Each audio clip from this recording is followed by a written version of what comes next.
제 하루는 동이 트기도 전 시장 골목에 희미한 가로등 불빛이 채 가시지 않은 시각에 시작됩니다. 육중한 솥에 물을 받고 밤새 핏물을 뺀 사골과 잡뼈를 안쳐 끓이기 시작하면 그제야 제 하루가 제대로 굴러가는 것 같죠.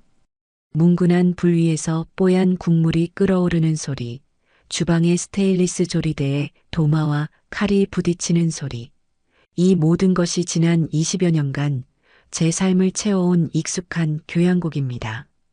남들은 허름하고 작은 국밥집이라 할지 몰라도 이곳은 남편 없이 홀로 아들 태호를 번듯하게 키워낸 제 자부심이자 제 인생의 모든 것이 담긴 성체와도 같아요. 투박한 나무 테이블을 행주로 닦고 수저통을 채우고 오늘 담근 겉절이와 잘 익은 깍두기를 소담하게 가릇에 담아내면 어느새 가게 문을 열 시간이죠. 그러면 굶주린 배를 채우러 오는 시장 상인들부터 든든한 아침을 먹고 하루를 시작하려는 직장인들까지 제 국밥 한 그릇에 위로를 얻으려는 손님들로 작은 가게는 금세 활기를 띱니다. 저는 이 정직한 땀방울로 일궈낸 제 삶을 단 한 번도 부끄러워한 적이 없습니다. 그런 제 단단했던 세상에 조금씩 금이 가기 시작한 것은 아들 태호가 환하게 웃으며 며느리 지영이의 손을 잡고 나타났던 그날부터였을 겁니다.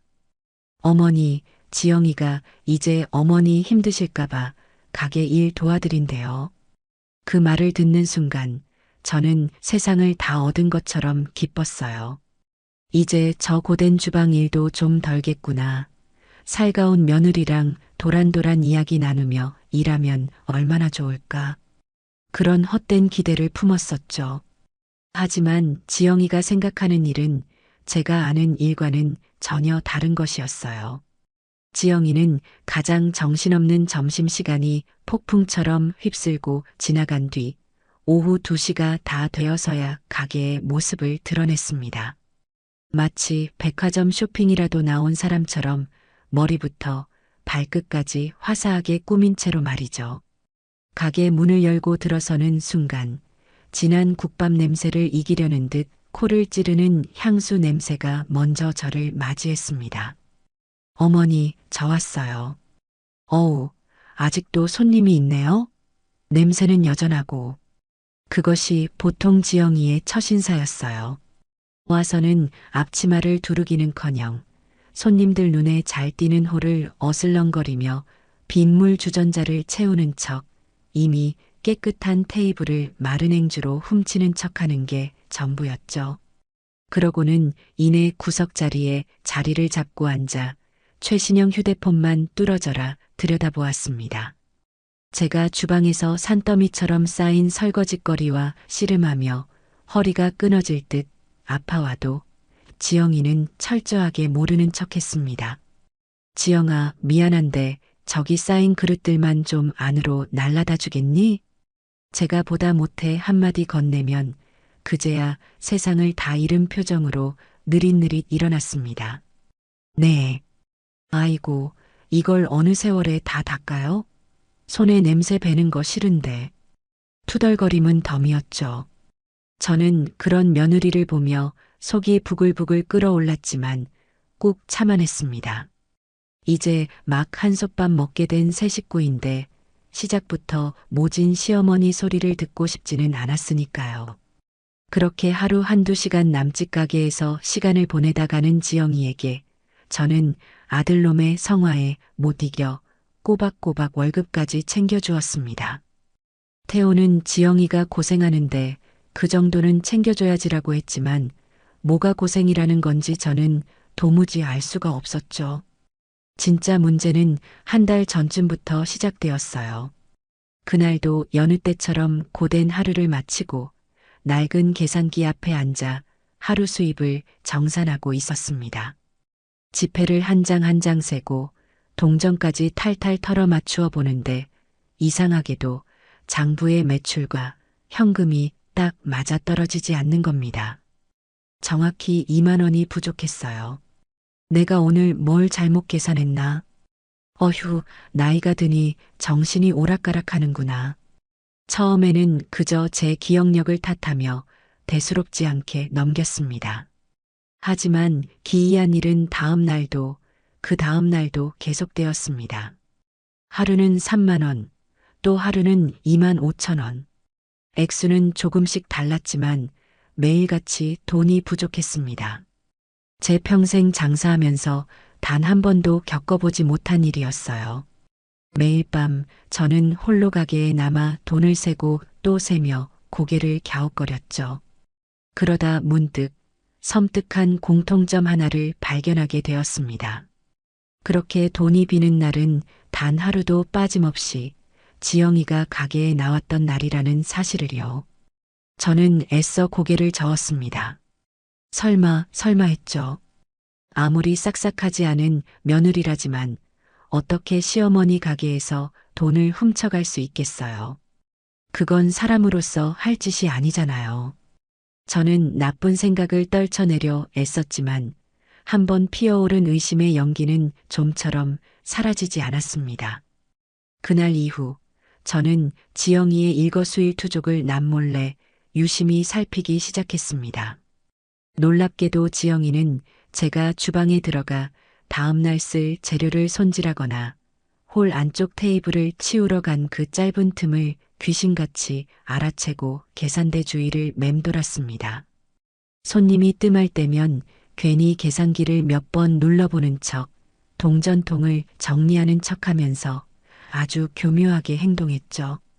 며칠 뒤 저는 작정하고 덫을 놓기로 마음먹었습니다. 일부러 지영이가 있는 앞에서 한숨을 푹 쉬며 혼잣말처럼 중얼거렸어요. 이상하다. 오늘도 딱 3만 원이 비네. 어째 매일 이러니 장사할 맛이 안 난다. 정말. 그러자 휴대폰 화면에서 눈을 떼지도 않은 채 지영이가 심드렁하게 대꾸했습니다. 어머, 그러세요? 어머니, 요즘 자꾸 깜빡깜빡 하시잖아요. 손님한테 거스름 돈을 더 주셨나 보죠, 뭐. 그런 거 너무 신경 쓰지 마세요. 스트레스 받으면 늙어요. 그 아무렇지 않은, 오히려 저를 타박하는 듯한 말투와 태연한 얼굴을 보는 순간 제 마음속에서 무언가 무너져 내렸습니다. 저건 정말로 아무것도 모르는 사람의 얼굴이 아니었어요. 모든 것을 알면서도 완벽하게 시치미를 떼고 있는 사람의 얼굴이었죠. 그날 밤 저는 가게에 홀로 남아뜬 눈으로 밤을 새웠습니다. 이 사실을 어떻게 해야 할까? 아들에게 솔직하게 털어놓아야 할까? 하지만 물증이 없잖아요. 섣불리 말했다가는 아들 부부 사이에 이간질이나 하는 못된 시어머니로 몰릴 것이 불 보듯 훤했습니다. 결국 며칠을 더 고민한 끝에 저는 마지막 방법을 쓰기로 결정했습니다. 조금도 내키지 않았지만 제 눈으로 직접 진실을 확인하기 위해서는 어쩔 수 없는 선택이었죠. 다음 날 아침이 되자마자 저는 보안업체에 전화를 걸어 가게에 작은 CCTV 하나를 설치해달라고 요청했습니다. 설치 기사는 점심시간이 끝난 뒤에 와서 30분도 안 되어 작업을 끝내고 돌아갔어요. 저녁 장사까지 모두 마치고 저는 태호에게 전화를 걸었습니다. 아들, 엄마 가게에 CCTV 하나 달았다. 수화기 너머로 아들의 귀찮음이 섞인 목소리가 들려왔어요. CCTV는 또 뭐하러요? 우리 가게에 뭐 훔쳐갈 게 있다고. 돈 아깝게. 요즘 세상이 하도 흉흉해야지. 시장 골목이라 밤 되면 무섭기도 하고 그냥 방범용으로 하나 있는 게 마음이 편할 것 같아서 그랬다. 알아서 하세요. 근데 엄마 그런 거 달 돈 있으면 지영이 용돈이나 좀 더 줘요. 걔가 친구들 만나면 기죽는다고 엄마 가게 월급으로는 예쁜 옷 한 벌 사기도 힘들다고 맨날 하소연해요. 저는 그 말을 듣는 순간 말문이 턱 막혔습니다. 아들은 제 가게의 안전이나 제 걱정은 안중에도 없었어요. 오로지 자기 아내의 투정만이 중요한 아들이었죠. 저는 더 대꾸할 기운도 없어 알겠다고만 하고 전화를 끊었습니다. 텅 빈 가게에 홀로 남아 저는 천장 구석에 까맣게 자리 잡은 CCTV 렌즈를 물끄러미 올려다보았습니다. 저 작은 눈이 앞으로 제 삶을 얼마나 크게 뒤흔들어 놓을지 그때는 감히 짐작조차 할 수 없었죠. 다만 앞으로 아주 길고 힘든 싸움을 시작해야 할지도 모른다는 불길한 예감이 제 심장을 무겁게 짓누를 뿐이었습니다. 부디 제 모든 의심이 그저 늙은이의 기우이기를 저는 간절히, 정말 간절히 바랬습니다. CCTV를 달고 난 다음 날이었어요. 밤새 잠을 설친 탓에 몸은 솜이 물에 젖은 듯 무거웠지만 정신은 오히려 얼음물에 세수한 것처럼 맑아오더군요. 가게 천장 구석에 자리 잡은 작고 검은 렌즈가 꼭 저를 내려다보는 것만 같아 괜히 마음이 불편했죠. 제 손으로 단 물건인데도 꼭 제 삶의 한 구석을 들켜버린 기분이랄까요. 그날은 이상하게 지영이가 평소보다 훨씬 늦게 해가 뉘엿뉘엿 넘어갈 무렵인 3시가 다 되어 가게에 나타났어요. 어제 새로 한 게 분명한 화려한 손톱을 연신 호호 불어가며 들어서는 모습이 도저히 일하러 온 사람의 태도는 아니었죠. 어머니, 저 왔어요. 어우, 날씨는 왜 이렇게 더운지 몰라요. 가게는 에어컨을 틀어도 후덥지근하고 이러니 제가 맨날 피부가 뒤집어지죠. 오자마자 늘어놓는 불평을 한 귀로 흘려들으며 저는 말없이 고개만 까딱했어요. 지영이는 그게 당연하다는 듯 가게 구석에 자기 명품 가방을 던지듯 내려놓고는 곧장 냉장고로 달려가 시원한 음료수부터 꺼내 벌컥벌컥 마시더군요. 오늘따라 손님이 없었나 봐요. 가게가 텅 비었네. 제가 점심시간 내내 허리 한번 제대로 펴지 못하고 국밥을 몇십 그릇이나 말아낸 것은 보이지도 않는 모양이었어요. 저는 아무 대꾸 없이 끓고 있는 육수 위로 둥둥 떠오른 기름을 정성껏 걷어냈죠. 오늘 어쩌면 모든 진실이 밝혀질지도 모른다는 생각에 심장이 발밑으로 쿵 하고 내려앉는 기분이었습니다. 기회는 정말 생각보다 빨리 찾아왔어요. 20년 넘게 고기를 대온 단골 거래처 정육점 사장님에게서 전화가 걸려온 거예요. 새로 들어온 소자뼈 상태가 기가 막히게 좋은데 지금 바로 와서 눈으로 보고 가져가지 않으면 다른 식당에 다 넘겨야 한다는 다급한 목소리였죠. 평소 같았으면 저녁 장사 마치고 들르겠다고 했겠지만 그 순간 제 머릿속에서는 전혀 다른 계획이 번개처럼 스쳐 지나갔습니다. 지영아, 나 정육점에 잠깐만 좀 다녀와야겠다. 한 30분이면 충분할 거야. 그동안 가게 좀 잘 보고 있어 주렴. 혹시 손님 오시면 국밥은 아직 준비 안 됐다고 하고 시원한 물이라도 좀 챙겨드리고. 네, 지금 어딜 가신다고요? 저 혼자 이 넓은 가게에 있으라고요? 저 이런 거 한 번도 해본 적 없어서 무서운데. 지영이는 대놓고 싫은 티를 팍팍 냈지만 저는 못 들은 척하며 주방에 걸어두었던 앞치마를 풀었어요. 금방 올 거니까 걱정 말고 있어. 그리고 혹시 모르니 계산대에 돈 넉넉히 뒀으니까 외상값 받으러 오는 사람 있으면 거기서 계산해주고. 제가 일부러 계산대와 돈 이야기를 강조해서 꺼내자 지영이의 눈이 순간 반짝이는 것을 똑똑히 봤어요. 저는 겉옷을 대충 챙겨 입고 가게를 나섰죠. 하지만 제 발걸음은 정육점으로 향하지 않았어요. 대신 시장 골목을 크게 돌아 가게가 보이지 않는 낡은 전봇대 뒤에 몸을 숨겼죠. 그리고는 주머니에서 휴대폰을 꺼내 어제 설치한 실시간 CCTV 앱을 조용히 실행했어요. 손바닥만 한 작은 화면 속에 텅 빈 가게와 계산대 주위를 어슬렁거리는 지영이의 모습이 선명하게 들어왔습니다. 제 심장이 쿵쿵 하고 제 의지와는 상관없이 세차게 울리기 시작했어요. 지영이는 제가 정말로 갔는지 확인이라도 하려는 듯 가게 유리문을 빼꼼히 열고 밖을 한번 쓱 훑어보더군요. 그리고는 이내 안심한 얼굴로 다시 들어와 문을 닫았죠. 잠시 후를 어슬렁거리며 휴대폰을 만지작거리던 지영이는 이내 한치의 망설임도 없이 곧장 계산대로 다가갔습니다. 마치 자기 돈을 꺼내는 사람처럼 아주 자연스럽고 능숙하게 계산기 아래의 현금통을 열었어요.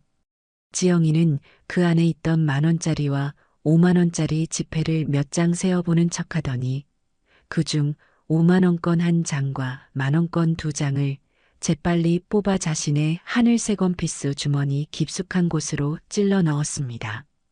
너무나도 빠르고 익숙해서 오히려 비현실적으로 느껴지는 손놀림이었죠. 제 휴대폰 화면 속에서 벌어지고 있는 그 모든 장면이 꼭 현실이 아닌 텔레비전 드라마의 한 장면처럼 느껴졌어요. 가슴 한쪽이 얼음 송곳으로 쑤시듯 서늘하게 아려왔지만 이상하게 눈물은 한 방울도 나지 않았죠. 저는 앱을 닫고 휴대폰을 주머니에 넣었습니다. 그리고는 아무 일도 없었다는 듯 천천히 가게로 돌아갔죠. 가게 문을 열고 들어서자 지영이는 언제 그랬냐는 듯 다시 구석자리에 얌전히 앉아 휴대폰 게임에 열중하고 있었어요. 다녀왔다. 어머니, 벌써 오셨어요? 생각보다 빨리 오셨네요. 고기는 좋은 걸로 가져오셨어요? 세상 아무것도 모른다는 순진한 얼굴. 저는 그런 지영이를 보며 아무 말도 하지 않았습니다. 그저 제 예상이 틀리지 않았다는 서글픈 현실을, 그리고 제 손으로 직접 확인해 버렸다는 잔인한 사실을 조용히 받아들일 뿐이었죠. 그날 장사를 모두 마칠 때까지 저는 지영이에게 단 한마디도 먼저 말을 걸지 않았습니다. 밤이 깊어지고 저는 홀로 가게에 남아 굳게 셔터를 내렸습니다. 그리고는 의자를 가져와 계산대 앞에 앉았죠. 낮에 녹화된 그 문제의 영상을 다시 돌려보았습니다. 작은 휴대폰 화면으로 볼 때와는 달리 가게 컴퓨터의 커다란 모니터로 보니 지영이의 행동 하나하나가 더욱 적나라하게 보였어요. 돈을 훔치기 직전 혹시나 누가 볼까 싶어 주방 쪽과 가게 문 쪽을 번갈아 훔쳐보던 그 불안한 눈빛, 가리고 돈을 주머니에 넣고 나서 아무렇지 않은 척 오히려 당당한 표정으로 돌아서던 그 얼굴까지. 저는 그 영상을 조용히 제 개인 이메일과 휴대폰으로 옮겨 저장했습니다. 이제 누구도 부인할 수 없는, 돌이킬 수 없는 증거가 제 손안에 들어왔습니다. 다음 날 저는 작정하고 평소보다 훨씬 늦게 가게 문을 열었습니다. 일부러 지영이가 나타날 시간에 맞추어서였죠. 아니나 다를까 오후 2시가 조금 넘어 지영이가 커다랗게 하품을 하며 가게에 들어섰습니다. 어머니, 오늘은 왜 이렇게 가게 문을 늦게 여셨어요? 저 괜히 일찍 준비하고 나왔잖아요. 저는 대꾸하는 대신 지영이를 가게 안쪽 가장 구석진 테이블로 불렀습니다. 지영아, 이리 와서 잠깐만 앉아보렴. 너한테 꼭 보여줄 게 있어서 그런다. 제 목소리가 평소와는 다르게 낮고 차갑다는 것을 느꼈는지 지영이는 의아한 표정을 지으며 제 맞은편 의자에 털썩 앉았습니다. 저는 더 이상 아무 말 없이 어제 녹화해둔 그 영상을 지영이의 눈앞에서 소리 없이 재생시켰어요. 화면 속에서 자기 자신이, 그것도 아주 능숙하게 돈을 훔치는 장면을 본 지영이의 얼굴은 순식간에 새하얗게 질려버렸죠. 당황한 듯 입술을 잘근거리며 어쩔 줄 몰라 하던 것도 잠시 지영이의 눈빛이 순식간에 독하게 돌변하더군요. 갑자기 지영이는 테이블을 손으로 쾅 하고 내리치며 자리에서 벌떡 일어났습니다. 어머니, 지금 저를 의심하시는 거예요? 이런 걸 몰래 설치해서 저를 다 감시하고 계셨어요? 이거 엄연한 사생활 침해인 거 모르세요? 적반하장도 이런 적반하장이 없었죠. 저는 자리에서 일어나지 않은 채 차분한 목소리로 말했어요. 감시가 아니라 확인이란다. 이게 대체 어떻게 된 일인지 네 입으로 직접 설명을 좀 들어봐야겠다. 그러자 지영이는 기다렸다는 듯이 눈에 수도꼭지라도 단 것처럼 눈물을 뚝뚝 흘리기 시작했습니다. 세상에서 가장 억울한 사람이 된 것처럼 서럽게 목 놓아 울기 시작하는 모습이 꼭 전문 배우 같았죠. 어머니, 정말 너무하세요. 제가 잠깐 급한 일이 생겨서 돈이 필요해서 빌린 거예요. 나중에 조용히 다시 채워 넣으려고 했다고요. 그런데 고작 이 돈 몇 푼 없어진 것 때문에 저를 이렇게 범죄자 취급하고 도둑으로 몰아가세요? 제가 시집 온 이후로 어머니한테 그렇게 미운 털이 박히셨어요? 빌렸다는 그 뻔뻔하기 짝이 없는 거짓말에 저는 기가 막혀 헛웃음이 절로 나왔어요. 지영아, 지난 한 달 동안 거의 매일같이 가게 돈이 비었다. 그럼 그것도 전부 네가 급한 일이 있어서 빌려간 것이니? 제 날카로운 추궁에 더 이상 할 말이 막혔는지 지영이는 더 크게 울부짖기 시작했습니다. 됐어요. 어머니랑은 더 이상 말이 안 통하네요. 저 이렇게 의심받으면서는 이 집 며느리 노릇 더러워서 못 해먹겠어요. 지영이는 그대로 자기 가방을 낚아채듯 챙겨 들고는 가게를 뛰쳐나갔습니다. 저는 그런 며느리의 뒷모습을 붙잡지 않았죠. 잠시 후 제 휴대폰이 마치 발작이라도 하듯 미친 듯이 울리기 시작했습니다. 화면에는 내 아들이라는 이제는 너무나도 낯설게 느껴지는 이름이 떠 있었죠. 저는 길게 심호흡을 한번 하고 조용히 통화 버튼을 눌렀습니다. 수화기 너머로 이성을 완전히 잃어버린 아들의 고함이 제 귀를 후벼 팠습니다. 엄마, 지영이한테 대체 무슨 짓을 한 거예요?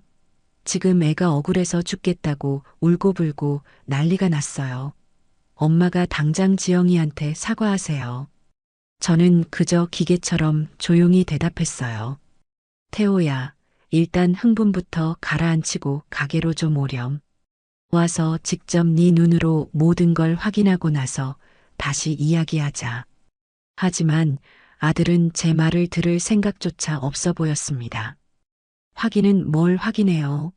엄마가 또 우리 착한 지영이 구박하고 못살게 군 게 불보듯 뻔한데 엄마는 대체 왜 그렇게 지영이를 못 잡아먹어서 안달이 나신 거냐고요?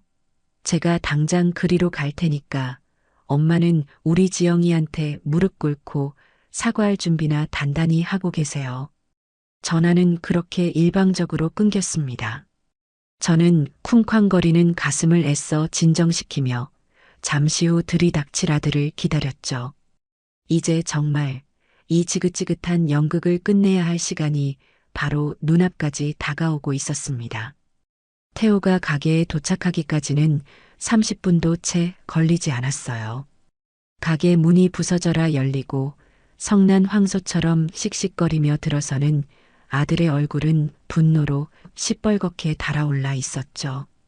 저는 태호가 장가가기 전까지 단 한 번도 저에게 저런 험악한 표정을 보인 적이 없는 아들이라고 기억해요.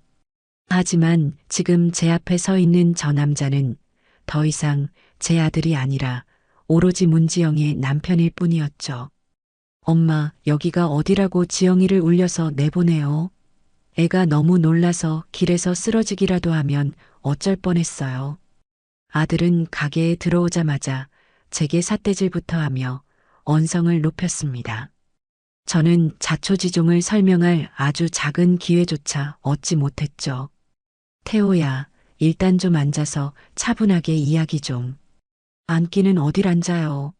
지금 우리 지영이가 억울하고 분해서 밥도 못 넘기고 있는데 엄마는 지금 저녁 장사할 생각에 신나셨어요? 기가 막히고 코가 막혔어요. 저는 차분하게 끊어지려는 이성의 끈을 간신히 붙잡고 아까 지영이에게 보여줬던 그 영상을 다시 재생시켜 태호에게 내밀었습니다. 아들, 다른 말 다 필요 없고 일단 이것부터 좀 보렴. 이걸 보고 나서 다시 이야기하자. 하지만 태호는 제 휴대폰 화면을 쳐다보려고도 하지 않았습니다. 오히려 벌레라도 보는 듯한 표정으로 제 손을 아주 거칠게 탁 쳐냈죠. 제 손에서 미끄러진 휴대폰이 타일 바닥으로 떨어지며 텅하는 둔탁한 소리를 냈습니다.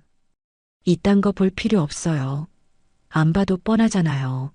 엄마가 우리 지영이 못살게 구는 장면이라도 교묘하게 편집해서 만들어 놓으셨어요?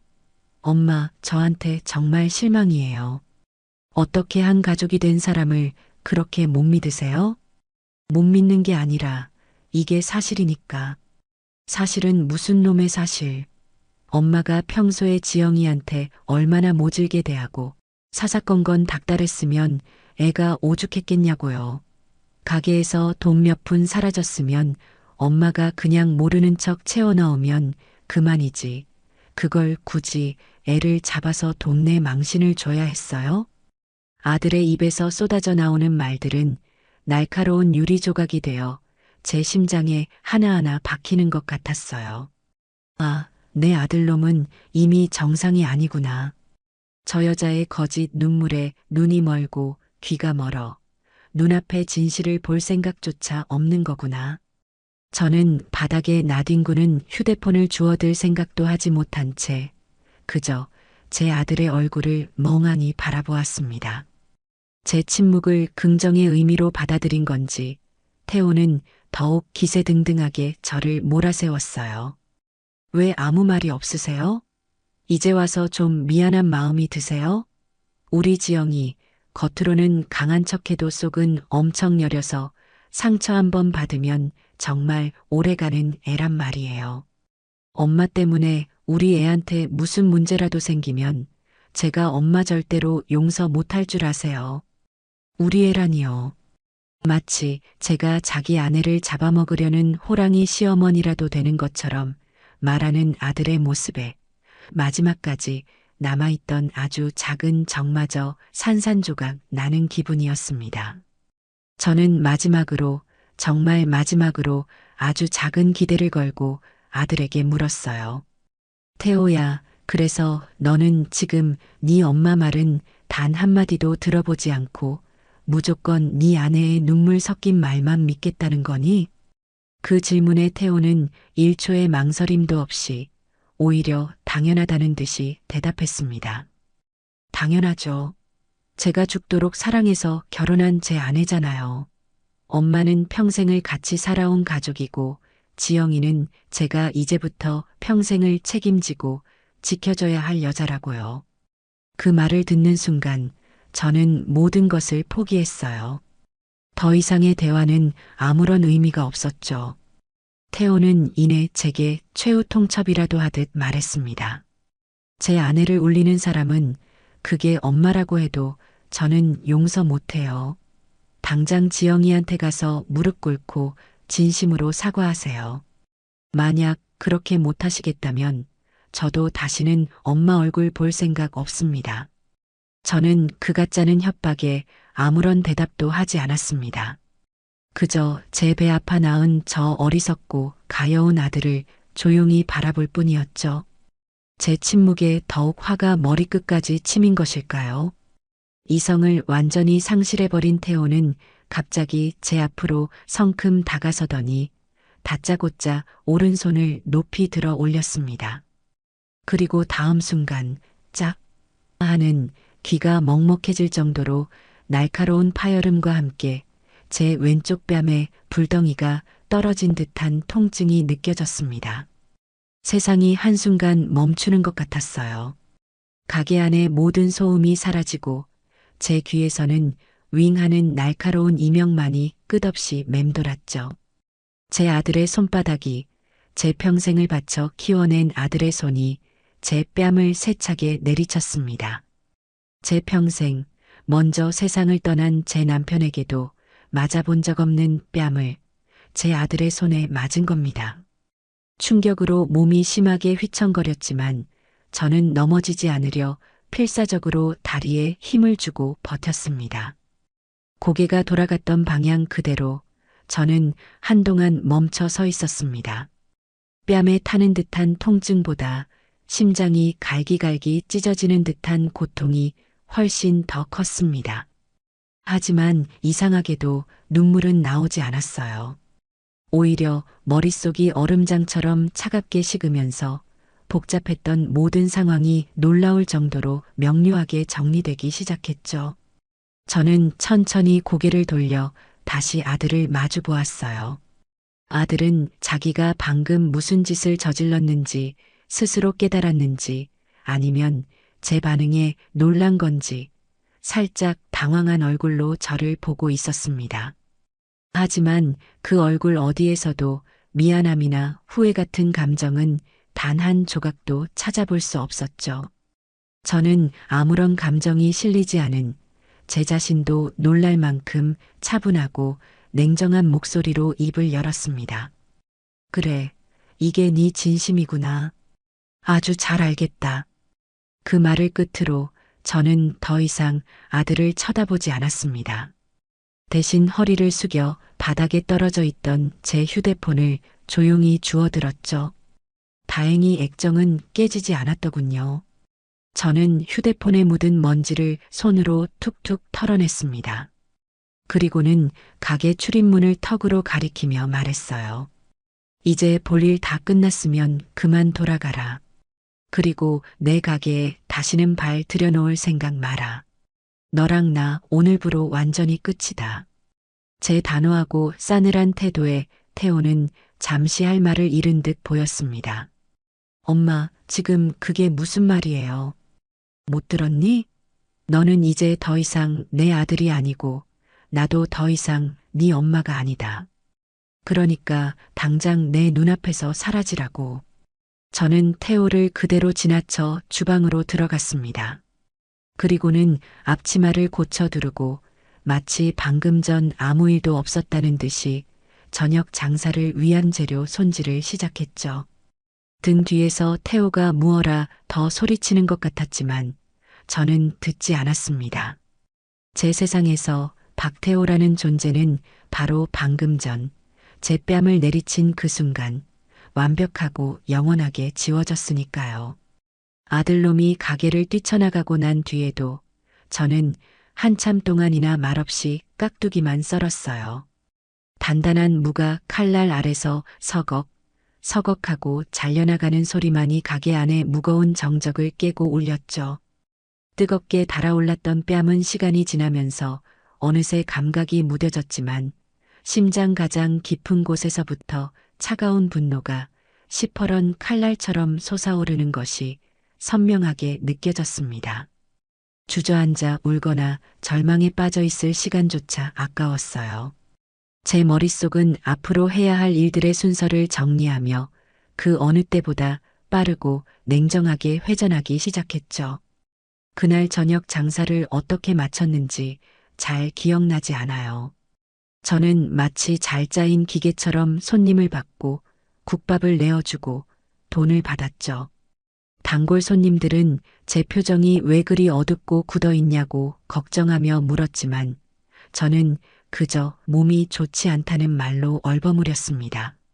마지막 손님까지 모두 돌아가고 가게 셔터를 드르륵 소리를 내며 내린 순간 저는 굳게 닫힌 문에 등을 기댄 채 그대로 바닥에 주저앉았습니다.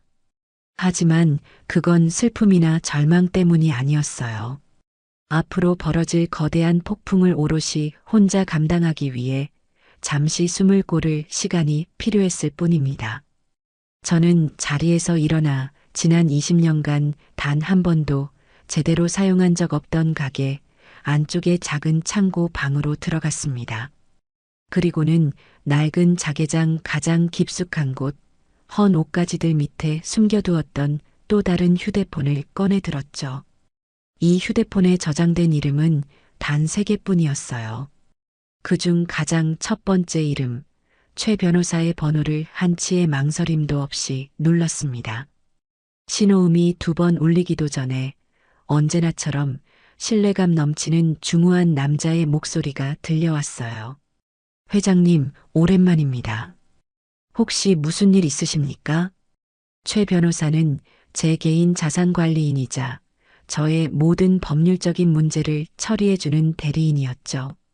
제가 시장 골목의 평범한 국밥집 할머니가 아닌 수십 개의 직영점과 여러 개의 브랜드를 거느린 대형 요식업 프랜차이즈 한풍경푸드의 숨은 창업주이자 회장이라는 사실을 아는 몇 안 되는 사람이기도 했고요. 최 변호사, 나예요. 그동안 계속 미뤄왔던 일, 오늘부로 전부 시작해야겠어요. 제 목소리는 저 스스로도 놀랄 만큼 침착하고 단단했어요. 알겠습니다, 회장님. 혹시 태호 군과 관련된 일 때문에 그러십니까? 최 변호사는 이미 모든 것을 꿰뚫고 있다는 듯 조심스럽게 물었죠. 그래요. 더 이상은 안 되겠어요. 내일 아침 일찍 관련된 서류 전부 들고 사무실로 찾아가지. 그때 자세한 이야기는 다시 합시다. 네, 회장님. 언제든 오십시오. 기다리고 있겠습니다. 짧은 통화를 마치고 저는 다시 가게 홀로 나왔어요. 그리고는 태호에게서 걸려올 전화를 조용히 기다렸죠. 아니나 다를까 다음날 오전이 되자 태호에게서 전화가 걸려왔습니다. 제가 먼저 연락해서 빌 줄 알았는데 아무런 소식이 없으니 제 풀에 궁금해지고 초조해진 모양이었죠. 엄마, 어제는 제가 좀 너무 흥분해서 실수했어요. 그러니까 엄마도 이제 그만 화 풀고 지영이한테 가서 정식으로 사과하고 좋게 끝내세요. 자꾸 이렇게 일 크게 만들지 말고요. 수화기 너머로 들려오는 아들의 목소리에는 자신의 잘못에 대한 반성이나 죄책감은 단 한 톨도 담겨 있지 않았습니다.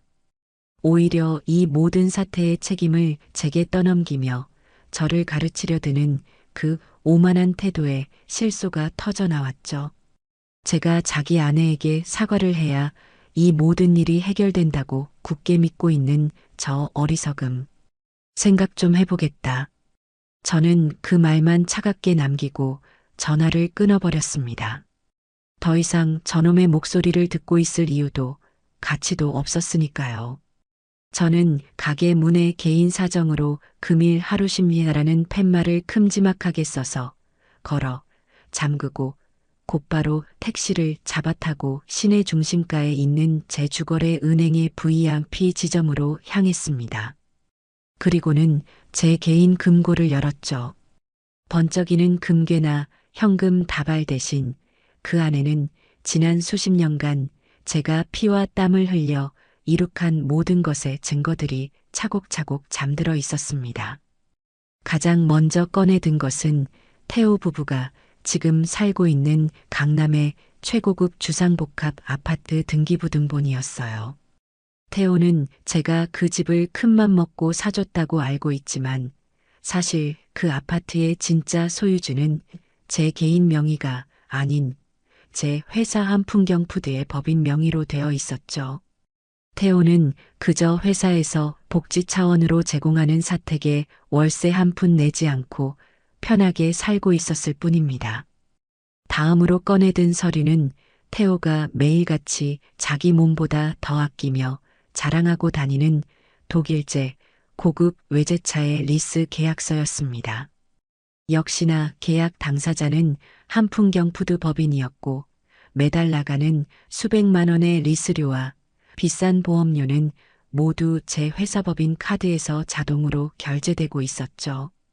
태호는 그 차가 온전히 자기 소유인 줄 알고 있지만 그는 그저 회사 차량을 잠시 개인 용무로 몰고 다니는 운전기사에 불과했던 거예요. 마지막으로 지영이가 백화점 VIP 라운지를 제 집 드나들 듯하며 물 쓰듯 긁어대던 가족 카드 발급 내역서와 지난 1년간의 사용 명세서를 꼼꼼하게 챙겼습니다. 그 카드 역시 제 법인 명의로 발급된 것이었고 모든 법적 책임은 대표이사인 제게 있었죠. 저는 그 자리에서 곧바로 은행의 프라이빗 뱅킹 담당 지점장에게 전화를 걸었습니다. 지점장님, 저예요. 지금 즉시 제 법인카드에 연결되어 있는 가족카드 전부 사용 정지시켜 주세요. 일시 정지 말고 영구 정지로요. 서류 가방을 묵직하게 채운 저는 곧장 최 변호사의 사무실로 향했습니다. 거대한 통유리창 너머로 도시의 화려한 전경이 한눈에 내려다 보이는 펜트하우스 사무실에서 최 변호사는 이미 모든 준비를 마친 채 저를 기다리고 있었죠. 회장님 오셨습니까? 저는 가방에서 서류 뭉치들을 꺼내 그의 넓은 원목 테이블 위에 펼쳐 놓았어요. 그리고 어제 있었던 모든 일을 제 뺨에 희미하게 남은 손자국까지 포함하여 아주 담담하고 객관적으로 설명했죠. 제 이야기를 듣는 내내 굳은 표정을 유지하던 최 변호사는 모든 설명이 끝나자 깊은 한숨을 내쉬며 말했습니다. 결국 회장님께서 가장 우려하시던 일이 현실이 되었군요. 그래서 앞으로 어떻게 진행하기를 원하십니까? 저는 창밖의 높은 빌딩 숲을 바라보며 대답했어요. 가장 먼저 저 아파트에서 두 사람을 당장 끌어내야겠어요. 법적으로 우리가 취할 수 있는 가장 빠르고 확실한 방법으로 진행해 주세요. 오늘 당장 내용 증명부터 보내시죠. 알겠습니다. 퇴거에 불응할 시에는 곧바로 명도 소송으로 전환하여 처리하겠습니다. 그리고 저 차, 리스 계약 당장 해지하고 내일이라도 바로 회수 조치하세요. 계약 파기에 따른 위약금은 우리가 전부 물면 되니까요. 네. 지금 바로 리스사에 연락해서 그렇게 처리하겠습니다. 마지막으로 박태호 과장이 다니는 회사. 거기가 3년 전에 우리가 인수한 IT 자회사 중 하나 맞죠? 최 변호사는 제 말에 조용히 고개를 끄덕였어요. 네, 맞습니다, 회장님. 저는 차가운 목소리로 마지막 지시를 내렸습니다. 그 회사 윤리감사팀에 정식으로 제보하세요. 박태호 과장의 가족 간 금전 문제 및 부적절한 처신으로 인한 기업 이미지 실추 우려에 대한 내용으로요. 발신인은 최 변호사 당신의 법무법인 명의로 하고요. 증거 자료는 내 가게 CCTV 영상 파일이면 충분하겠지. 최 변호사는 제 말에 잠시 놀란 듯 했지만 이내 모든 것을 결심한 제 눈빛을 보고는 더 이상 아무것도 묻지 않고 말없이 고개를 끄덕였습니다. 이제 모든 주사위는 던져졌어요. 제 손으로 제 아들을 심판해야 하는 이 기가 막히고 서글픈 상황. 하지만 저는 조금도 후회하지 않아요. 이건 단순한 복수가 아니에요. 썩어 문드러진 부분을 도려내고 잘못된 것을 바로잡는 과정일 뿐입니다. 제국을 힘들게 세우는 것보다 그것을 올바르게 지켜내는 것이 몇 배는 더 어렵다는 말을 저는 지금 이 순간 제 온몸으로 뼈저리게 실감하고 있었습니다. 최 변호사의 사무실에서 나온 제 발걸음은 이상할 정도로 가벼웠어요. 지난 몇 달간 제 가슴을 맷돌처럼 짓누르던 무거운 돌덩이가 한순간에 사라진 기분이었죠. 슬픔이나 분노 같은 격한 감정은 이미 저 멀리 밀어낸 지 오래였고요. 제 머릿속은 오직 앞으로 해야 할 일들을 순서대로 정리하는 얼음장처럼 차가운 이성만이 남아있을 뿐이었죠. 그날 저는 20년 만에 처음으로 가게 문을 열지 않았어요. 대신 곧장 집으로 돌아와 아주 오랜만에 정말로 깊고 편안한 잠을 잤어요. 폭풍의 첫 번째 전조는 바로 다음 날 오후 가장 화려하고 소란스러운 곳에서부터 시작되었어요. 저는 그 시각 최 변호사에게서 걸려온 전화를 받으며 모든 상황을 제 귀로 직접 실시간으로 보고받고 있었죠. 그날 지영이는 어김없이 마음 맞는 친구들과 함께 백화점 명품관을 돌아다니고 있었다고 해요. 제가 쥐어준 법인카드가 이미 정지된 사실은 꿈에도 모른 채 말이에요. 지영이는 친구들 앞에서 자신의 부유함을 과시라도 하듯 매장에 들어서자마자 이번 시즌 신상품으로 나온 수백만 원짜리 가방을 한치의 망설임도 없이 집어들었다고 합니다. 어머, 지영아. 너 저번 주에도 비슷한 가방 사지 않았어? 정말 대단하다. 남편이 돈을 대체 얼마나 잘 버는 거야? 친구의 부러움이 가득 섞인 말에 지영이의 어깨가 하늘 높은 줄 모르고 으쓱 올라갔겠죠. 이건 우리 어머님이 사주시는 거야. 내가 가게 일 조금 도와주는 게 그렇게 기특하시다나 뭐라나. 솔직히 귀찮아 죽겠는데 자꾸 이렇게 비싼 걸 사주시니까 어쩔 수 없이 가끔 나가주는 거지 뭐. 제 흉을 보면서 자기 자신을 포장하는 그 뻔뻔함. 지영이는 의기양양한 표정으로 가방을 들고 계산대로 향했고 지갑에서 아주 익숙하게 제 카드를 꺼내 점원에게 건넸다고 해요. 일시불로 해주세요. 하지만 잠시 후 점원의 표정이 미묘하게 굳어지기 시작했죠. 고객님, 정말 죄송하지만 카드 한도 초과라고 나오는데요. 지영이는 어이가 없다는 듯 코웃음을 치며 대꾸했다고 하죠. 한도 초과요? 그게 무슨 말도 안 되는 소리예요. 이 카드는 한도 같은 거 없는 카드예요. 기계가 잘못됐나 본데 다시 한번 제대로 긁어봐요. 점원은 몇 번이고 다시 카드를 단말기에 긁었지만 결과는 마찬가지였어요. 주변에서 쇼핑하던 사람들과 친구들이 수군거리는 시선이 느껴지자 지영이의 얼굴이 슬슬 토마토처럼 붉어지기 시작했대요.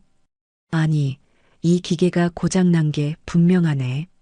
답답하게 카드사에 직접 전화해서 확인 좀 해봐요.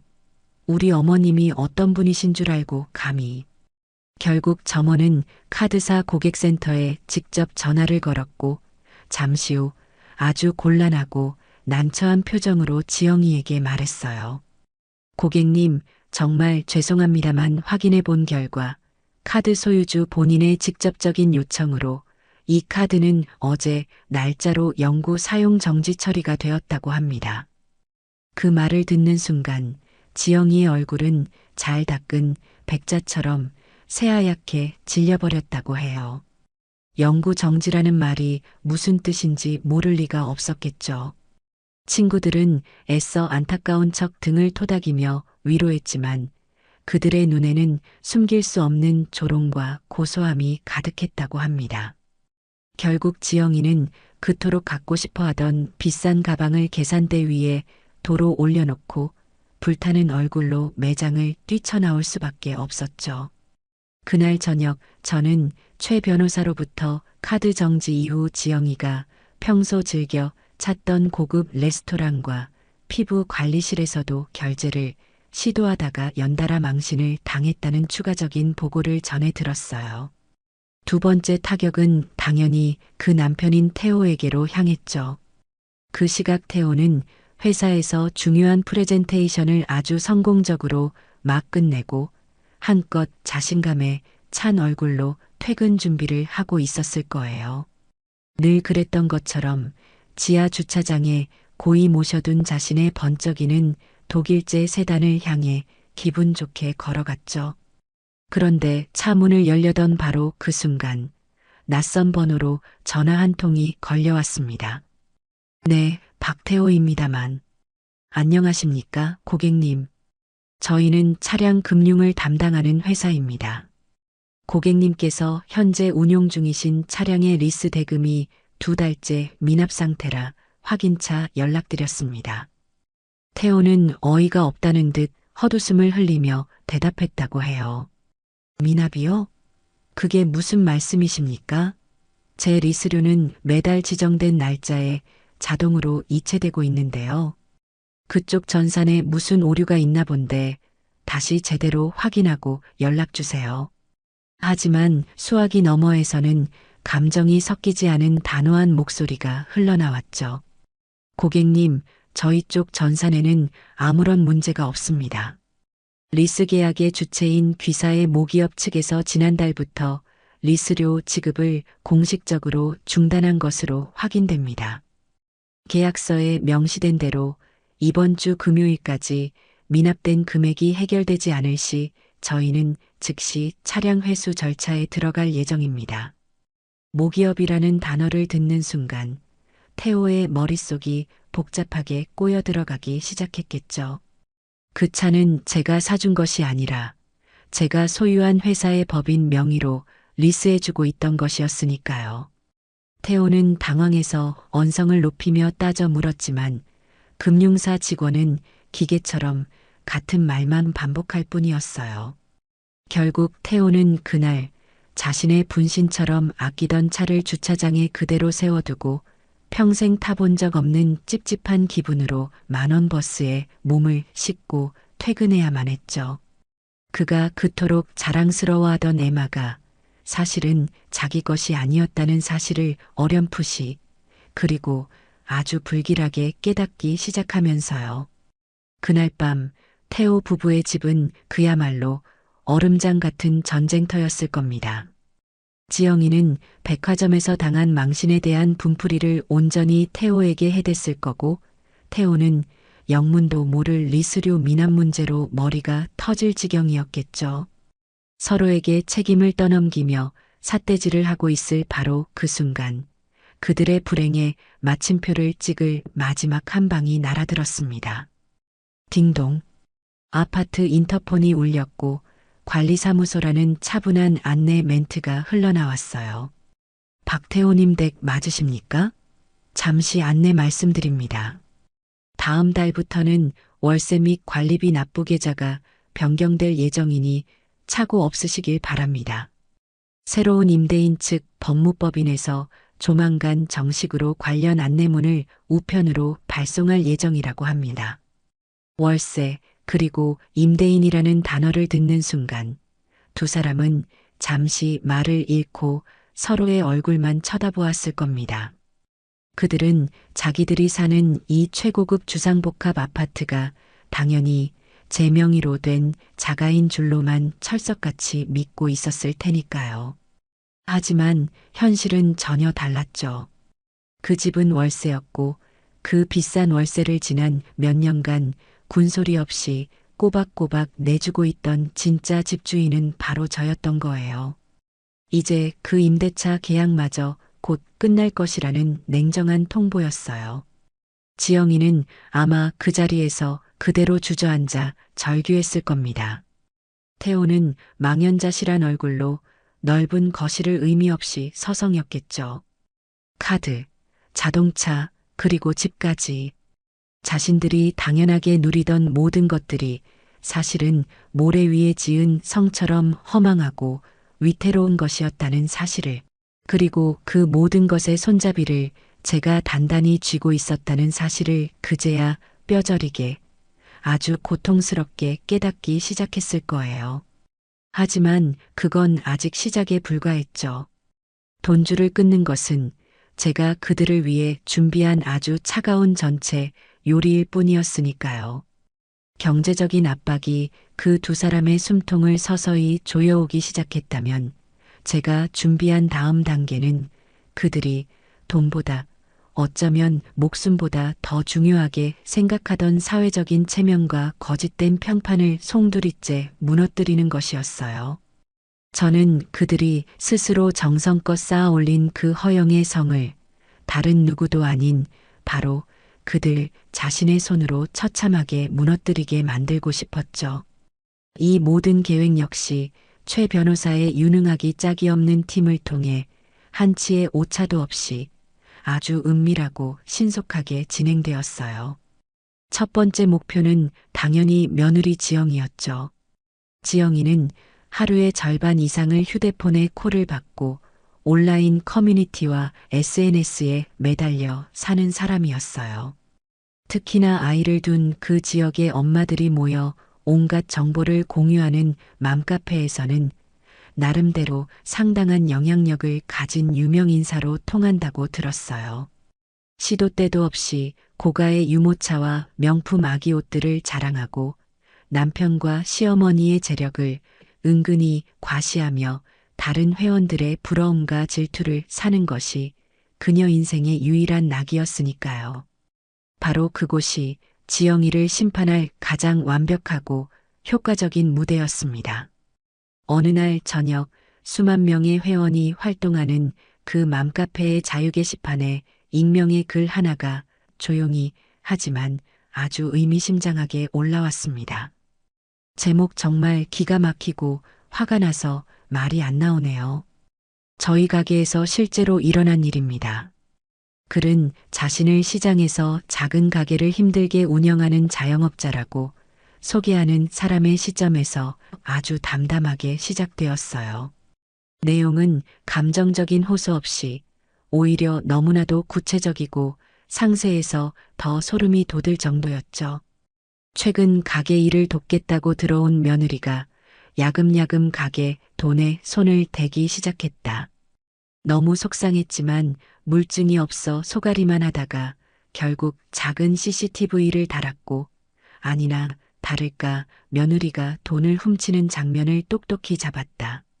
며느리에게 조용히 영상을 보여주며 타이르자 오히려 자신을 파렴치한 도둑으로 모함한다며 눈물로 호소했고 그 거짓 눈물을 그대로 믿은 아들이 가게로 달려와 자기 늙은 어머니에게 차마 입에 담을 수 없는 막말과 함께 손찌검까지 했다는 내용이었어요. 그리고 글의 마지막에는 결정적인 증거 사진 한 장이 첨부되어 있었죠. 바로 제 가게 CCTV 화면을 캡처한 사진이었어요. 물론 지영이의 얼굴은 누구인지 전혀 알아볼 수 없도록 두꺼운 모자이크 처리가 되어 있었죠. 하지만 저는 최 변호사에게 아주 중요한 지시를 하나 내렸었어요. 지영이가 그날 들고 있던 국내에 몇 개 들어오지도 않은 한정판 명품 가방과 그녀가 평소 SNS에 시계처럼 자랑하던 독특한 디자인의 고가 팔찌만큼은 절대로 모자이크 처리하지 말라고요.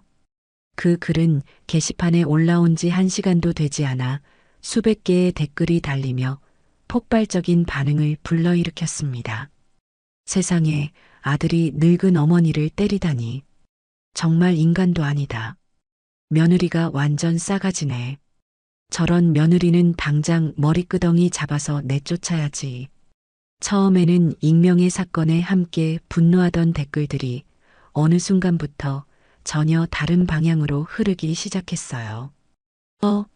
그런데 저 사진 속 가방이랑 팔찌. 어디서 많이 본 것 같은데? 헐 대박. 설마요. 우리 아파트 사는 맘 아니에요? 지난번에 백화점 가서 저 가방이랑 똑같은 거 샀다고 게시판에 사진까지 올리면서 자랑했었는데 사진 속 여자 옷차림도 어제 어떤 맘이 자기 SNS에 올린 옷이랑 완전 똑같아요. 소름 돋아.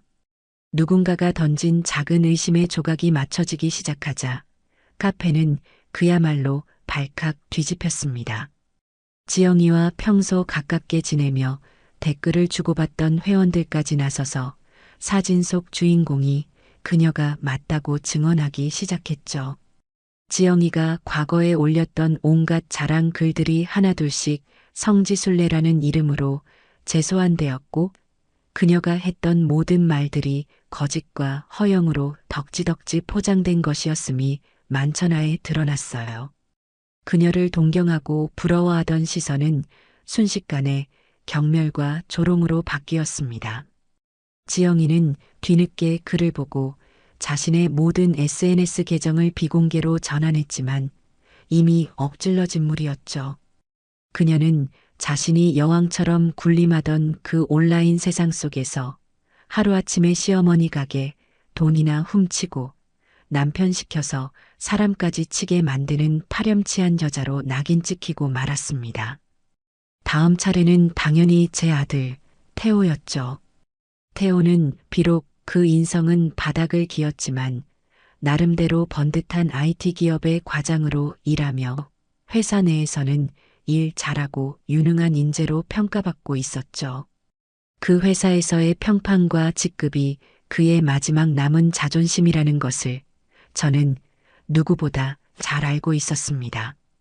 바로 그날 오전에 태호가 다니는 회사의 윤리감사팀 전체 이메일함으로 한 통의 아주 공식적인 메일이 발송되었어요. 발신인은 국내에서 최고로 손꼽히는 이름만 대면 누구나 아는 대형 법무법인 바로 최 변호사의 회사였죠. 제목 귀사 소속 직원 박태호 과장의 가족 간 금전 문제 및 부적절한 처신에 대한 심각한 우려 표명 및 내부 감사 요청.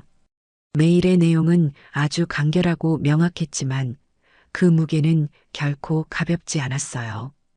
박태호 과장이 자신의 아내가 저지른 명백한 절도 행위를 옹호하는 과정에서 자신의 직계존속인 어머니에게 차마 입에 담기 힘든 언어적 모욕과 함께 심각한 수준의 물리적인 위해를 가한 정황을 포착했다.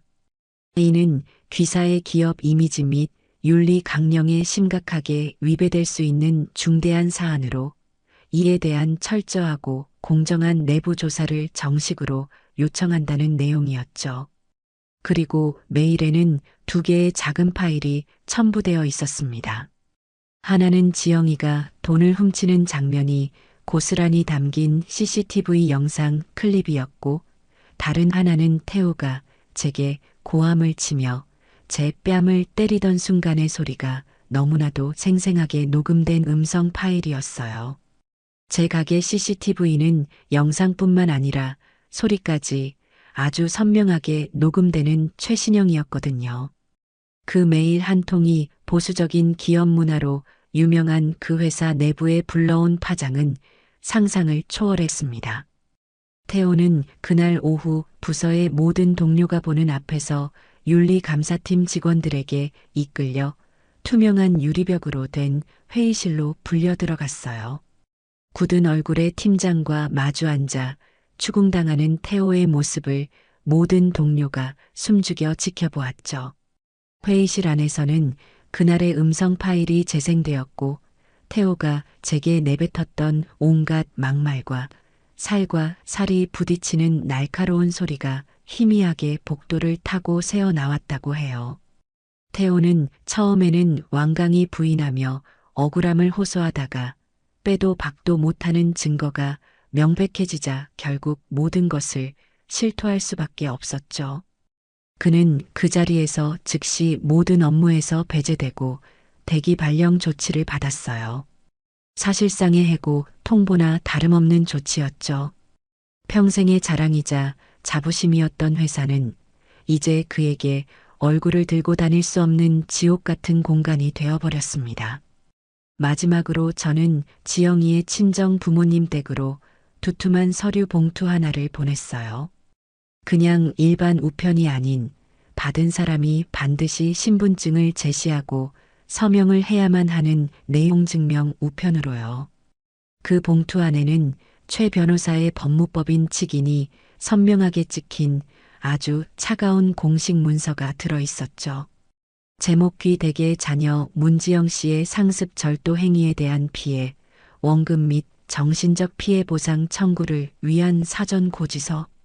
문서에는 지영이가 지난 한 달간 제 가게에서 훔쳐간 돈의 액수를 날짜별로 꼼꼼하게 정리한 내역과 함께 그로 인해 제가 입은 말할 수 없는 정신적 충격에 대한 위자료를 청구할 것이며, 만약 일주일 내로 합의 의사를 공식적으로 밝히지 않을 시 즉시 민형사상 소송을 동시에 진행하겠다는 내용이 담겨 있었어요.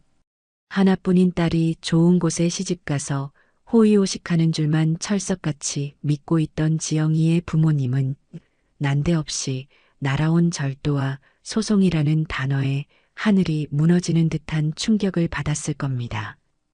그들은 서류를 받자마자 제게 전화를 걸어 다짜고짜 고래고래 소리를 지르며 따져 물었어요. 사부인, 지금 이게 대체 무슨 경우 없는 짓입니까? 어떻게 사람을 안 보고 우리 귀한 딸을 파렴치한 도둑으로 몰 수가 있어요? 저는 아주 차분하고 조용한 목소리로 대답했죠. 사돈어른, 일단 흥분부터 가라앉히시죠. 저는 없는 사실을 지어내는 사람이 아닙니다. 혹시 제 말을 못 믿으시겠다면 따님이 직접 돈을 훔치는 장면이 담긴 CCTV 영상을 지금 바로 휴대폰으로 보내드릴까요? 제 말의 수화기 너머에서는 한동안 무거운 침묵이 흘렀어요. 그들은 더 이상 아무런 말도 하지 못하고 힘없이 전화를 끊어버렸죠. 아마 그 길로 딸에게 달려가 자초지종을 확인했겠죠. 그리고는 모든 것이 사실이라는 것을 깨닫고 깊은 절망에 빠졌을 겁니다. 이제 지영이에게는 더 이상 기댈 곳도 숨을 곳도 편들어줄 사람도 아무도 남아있지 않게 된 거예요. 돈줄이 완전히 끊기고 사회적으로 완벽하게 고립되자 두 사람은 그제야 사태의 심각성을 온몸으로 깨달은 모양이었어요. 그동안 하늘을 찔렀던 오만하고 당당하던 태도는 온데간데 없고 벼랑 끝에 몰린 생쥐처럼 불안에 떨기 시작했죠. 그들은 아마 며칠 밤낮으로 좁은 집안에서 서로에게 책임을 떠넘기며 맹렬하게 싸웠을 겁니다. 이게 다 너 때문이야. 라는 날카로운 고성이 그 텅 빈 아파트에 가득 울려 퍼졌겠죠. 결국 마지막 지푸라기라도 잡는 절박한 심정으로 그들은 이 모든 문제의 시작점인 저를 찾아왔습니다. 그날은 유난히 차가운 가을비가 추적추적 내리는 날이었어요. 며칠 밤낮을 제대로 못 잔 듯 엉망이 된 몰골의 태호와 지영이가 제 가게 앞에 나타났을 때 가게의 낡은 셔터는 굳게 내려져 있었죠. 셔터에는 내부 수리 관계로 당분간 휴업합니다라는 제가 직접 쓴 삐뚤빼뚤한 팻말이 붙어 있었고요. 두 사람은 닫힌 셔터를 마치 미친 사람처럼 주먹으로 쾅쾅 두드리며 제 이름을 절박하게 외쳤습니다. 엄마, 안에 계신 거 다 알아요. 제발 문 좀 열어보세요. 우리 얼굴 보고 이야기 좀 해요. 어머니, 제가 정말 다 잘못했어요. 제발 한 번만, 딱 한 번만 나와주세요. 네. 애원과 고함이 뒤섞인 그들의 목소리는 차가운 빗소리에 묻혀 처량하게 울렸습니다. 하지만 저는 당연히 그 가게 안에 없었죠. 저는 그 시각 가게 바로 건너편에 있는 제 소유의 5층짜리 빌딩, 가장 높은 층에 따뜻하고 아늑한 사무실 통유리창 안에서 비에 흠뻑 젖어 덜덜 떨고 있는 그 두 사람의 가여운 모습을 조용히 내려다보고 있었습니다. 한참 동안이나 닫힌 셔터를 두드리며 소란을 피우던 그들의 앞에 번쩍이는 검은색 대형 세단 한 대가 물보라를 일으키며 소리 없이 미끄러져 와 멈춰 섰습니다. 차에서 내린 사람은 고급스러운 맞춤 정장을 완벽하게 차려입은 최 변호사였어요. 그는 커다란 검은 우산도 없이 비를 맞고 있는 두 사람에게 천천히 다가가 정중하지만 그 무엇보다 단호한 목소리로 물었죠. 박태호 씨와 문지영 씨 되십니까? 갑작스럽게 나타난 낯선 남자의 등장에 두 사람은 경계심 가득한 눈으로 그를 쳐다보았어요. 누구신데요? 저는 박순자 회장님의 법률 대리인 최민준 변호사입니다. 회장님께서 두 분을 만나길 원하십니다. 하지만 여기 이런 곳에서는 아닙니다. 회장님이라는 생전 처음 들어보는 낯선 호칭의 태호와 지영이는 어리둥절한 표정을 지었습니다. 최 변호사는 더 이상 구차한 설명을 하지 않고 품 안에서 두툼한 서류 봉투 하나를 꺼내 두 사람에게 건넸어요. 그 안에는 아파트의 공식적인 퇴거 명령서와 차량 반납 최종 요구서, 그리고 그동안 제가 그들에게 지원했던 모든 내역과 그에 대한 부장이득 반환 청구 소송장이 차갑게 들어 있었죠. 아니, 이게 다 뭐예요? 태호가 거의 울먹이며 떨리는 목소리로 묻자 최 변호사는 아무런 감정도 실리지 않은 목소리로 대답했어요. 모든 것은 법이 정한 절차에 따라 공정하게 진행될 겁니다. 그것이 박순자 회장님의 뜻입니다. 바로 그때였어요. 두 사람이 비에 젖어 눅눅해진 서류를 들고 망연자실하게 서 있는 그들의 등 뒤로 가게 건너편 빌딩의 벽면을 가득 채운 거대한 옥의 전광판이 갑자기 세상을 다 밝힐 듯 환하게 켜졌습니다. 지금까지는 마치 죽은 것처럼 까맣게 꺼져 있던 전광판이었죠. 웅장하고 가슴을 울리는 배경음악과 함께 고급스럽고 정갈하기 짝이 없는 한식의 이미지가 화면을 가득 채우기 시작했습니다. 곧이어 전통의 맛을 세계의 식탁으로라는 위험 있는 슬로건과 함께 제가 세운 기업의 로고가 선명하게 떠올랐죠. 국내 최대 규모의 한식 전문 기업, 바로 태호가 다니던 회사의 모회사이기도 한 바로 그 대기업의 새로운 비전을 알리는 광고 영상이었습니다. 광고는 회사의 역사와 빛나는 비전을 보여주며 화려하고 세련되게 이어졌습니다. 그리고 영상의 마지막 회사를 이끌어가는 새로운 리더를 소개한다며 한 인물의 얼굴이 화면 가득 서서히 클로즈업 되었어요. 우리 기업의 새로운 대표이사 회장 박순자. 전광판 속에 위험 있게 등장한 사람은 허름한 시장 골목에서 땀에 절어 국밥이나 파는 초라한 할머니가 아니었습니다. 한 올의 흐트러짐도 없이 단정하게 올린 머리, 값비싼 보석으로 장식된 우아하고 기품 있는 정장 차림, 가리고 수십 명의 임직원들을 아우르는 부드러우면서도 강인한 카리스마를 온몸으로 내뿜는 한 거대 기업의 총수. 바로 저 박순자의 진짜 모습이었습니다. 태호와 지영이는 마치 시간이 멈춘 것처럼 거대한 전광판 속의 저를 넋이 나간 얼굴로 하염없이 올려다보았습니다. 자신들이 그토록 무시하고 경멸했던 시어머니, 돈 몇 푼 때문에 인간으로서 해서는 안 될 짓까지 했던 그 국밥집 할머니가 사실은 자신들이 감히 상상조차 할 수 없는 거대한 제국의 주인이었다는 사실. 그 잔인하고도 명백한 진실이 차가운 빗줄기와 함께 두 사람의 얼굴 위로 사정없이 쏟아져 내리고 있었죠. 저는 제 사무실 통유리창 너머로 현란한 전광판 불빛 아래에서 완전히 무너져 내린 채 서로를 부둥켜 안고 오열하는 두 사람의 작은 뒷모습을 아무런 감정 없이 그저 말없이 내려다보았어요. 이제 모든 가면은 벗겨졌고 길고 길었던 지겨운 연극은 완전히 막을 내렸죠. 이제부터는 오직 냉혹하고 혹독한 현실만이 그들을 기다리고 있을 겁니다. 차가운 가을비는 멈출 줄을 몰랐어요.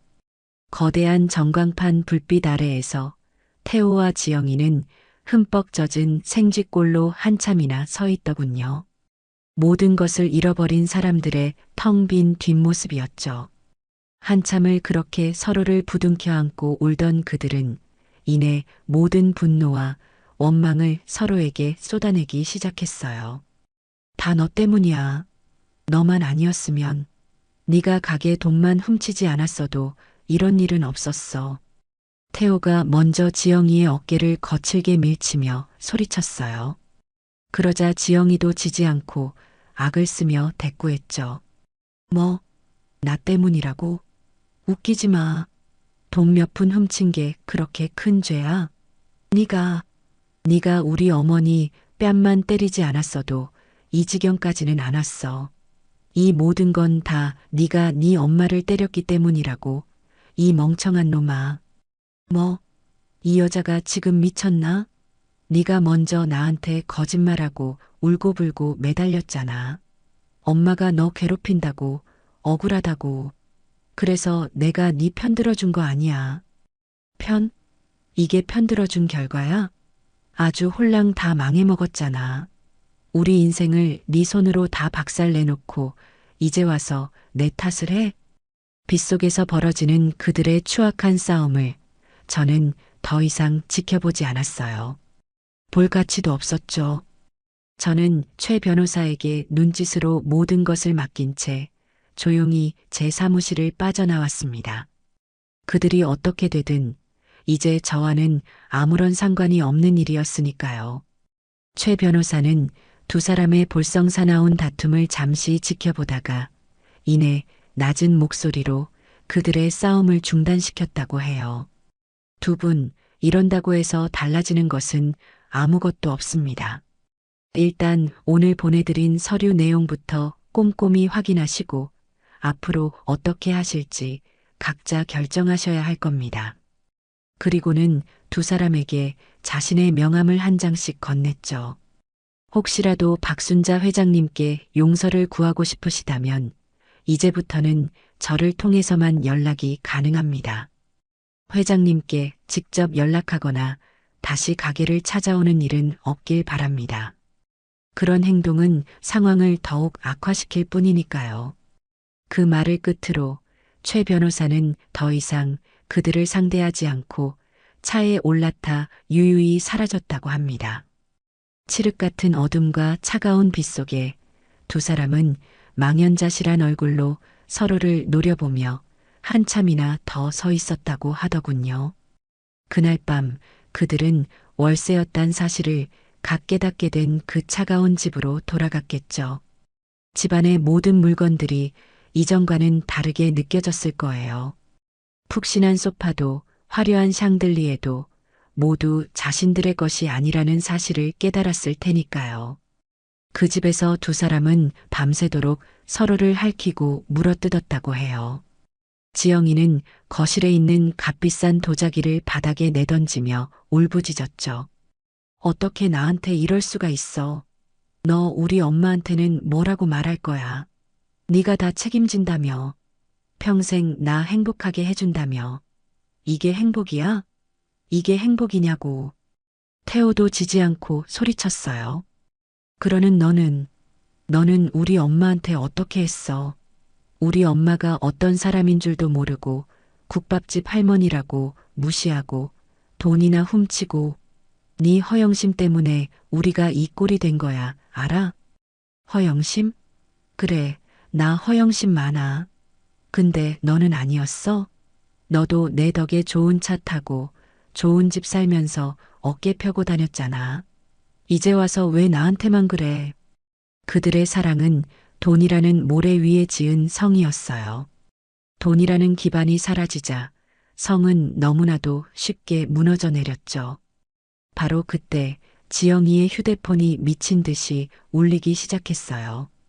발신인은 엄마였죠. 지영이의 친정 부모님이 제가 보낸 내용 증명을 드디어 확인한 모양이었습니다. 지영이는 떨리는 손으로 전화를 받았고 수화기 너머로 그녀의 어머니가 내지르는 날카로운 비명이 들려왔어요. 문지영, 너 이게 대체 어떻게 된 일이니? 사부인, 아니 그 박 회장이라는 분 법무법인에서 이상한 우편물이 왔어. 네가 가게 돈을 훔쳤다고? 그래서 소송을 하겠다고? 이게 다 사실이야? 너 정말 도둑질한 거니? 엄마, 그게 아니라 그건 오해야. 오해는 무슨 놈의 오해? 그리고 박서방은 또 뭐야? 장모님, 장인어른 싹싹하게 굴 때는 언제고 이제 보니까 완전히 빈털털이었잖아. 너 지금 당장 그놈이랑 같이 우리 집으로 와. 아니, 오지 마. 너 같은 도둑딸 둔 적 없으니까. 전화는 일방적으로 끊겼고 지영이는 그 자리에 주저앉아 통곡하기 시작했어요. 태호는 그런 지영이를 싸늘한 눈으로 쳐다볼 뿐 위로의 말 한마디 건네지 않았죠. 그들의 관계는 이미 돌이킬 수 없을 정도로 망가져버린 후였습니다. 며칠 뒤 최 변호사를 통해 두 사람에게서 각각 연락이 왔다고 해요. 지영이는 어떻게든 위자료를 받아내 이혼하겠다며 길길이 날뛰었고 태호는 어떻게든 제 마음을 돌려 모든 것을 원래대로 되돌려놓고 싶다며 구차하게 매달렸죠. 하지만 두 사람 모두에게 최 변호사는 기계처럼 똑같은 대답만 반복했어요. 모든 것은 회장님의 뜻대로 법적인 절차에 따라서만 진행될 겁니다. 더 이상의 사적인 감정 호소는 받지 않습니다. 아파트 퇴거 날짜는 빠르게 다가왔고 차량 리스 회사는 매일같이 차를 반납하라는 독촉 전화를 해왔어요.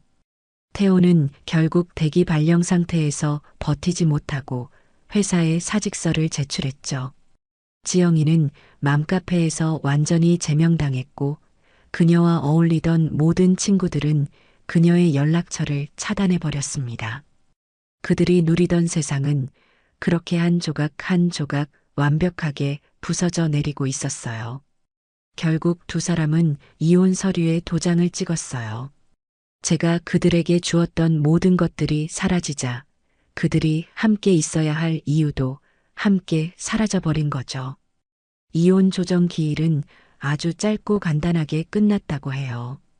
최 변호사의 사무실에 마주 앉은 두 사람은 더 이상 서로를 쳐다보지도 않았다고 합니다. 두 분 재산 분할에 대해 합의하셨습니까? 최 변호사의 사무적인 질문에 지영이가 먼저 날카롭게 쏘아붙였어요.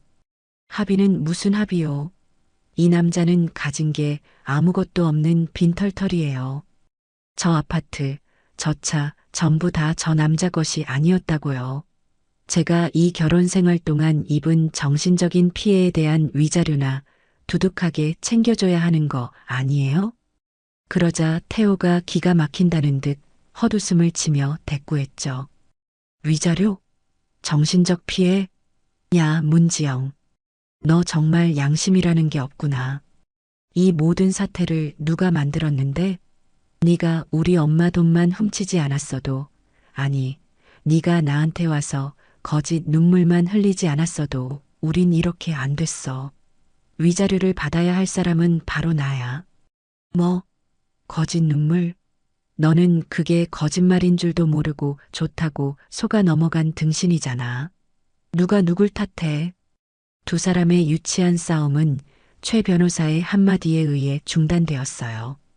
두 분 모두에게는 어떠한 재산 분할도 위자료 청구권도 인정되지 않을 겁니다. 최 변호사는 미리 준비해둔 서류들을 테이블 위에 펼쳐놓았죠. 문지영 씨, 박태호 씨와 혼인 기간 중에 사용하신 카드 내역입니다. 전부 박순자 회장님의 법인 카드로 생활비라고 보기 어려운 사치품 구매 내역이 대부분이군요. 이는 부당이득에 해당하며 회장님께서 반환을 요구하실 경우 모두 갚아야 할 빚입니다. 그리고 박태호 씨, 이 아파트와 차량은 회장님께서 호의로 제공하신 것이지 증여하신 것이 아닙니다. 따라서 분할할 재산 자체가 존재하지 않습니다. 냉정한 현실 앞에서 두 사람은 아무런 말도 하지 못했어요. 결국 그들은 재산 분할 한 푼 없이 서로에게 어떠한 책임도 묻지 않는 조건으로 이혼 서류에 도장을 찍었죠. 법원을 나오는 두 사람은 완전히 남남이 되어 뒤도 한번 돌아보지 않고 각자의 길로 걸어갔다고 합니다. 그들이 그렇게 서로를 물어뜯으며 추락하는 동안 저는 새로운 시작을 준비하고 있었어요. 저는 제 모든 것이 시작되었던 그 작은 국밥집을 완전히 허물고 그 자리에 새로운 건물을 올리기 시작했죠. 하지만 그곳은 더 이상 국밥을 파는 가게가 아니었어요. 회장님, 정말로 이 모든 걸 아무런 대가 없이 진행하실 겁니까? 최소한의 가맹비나 교육비는 받아야 저희도 유지가 가능합니다. 새로운 프로젝트의 총괄 책임자가 된 김 이사가 걱정스럽게 물었어요. 저는 웃으며 대답했죠. 김 이사, 내가 돈 벌려고 이거 하는 것 같아 보여?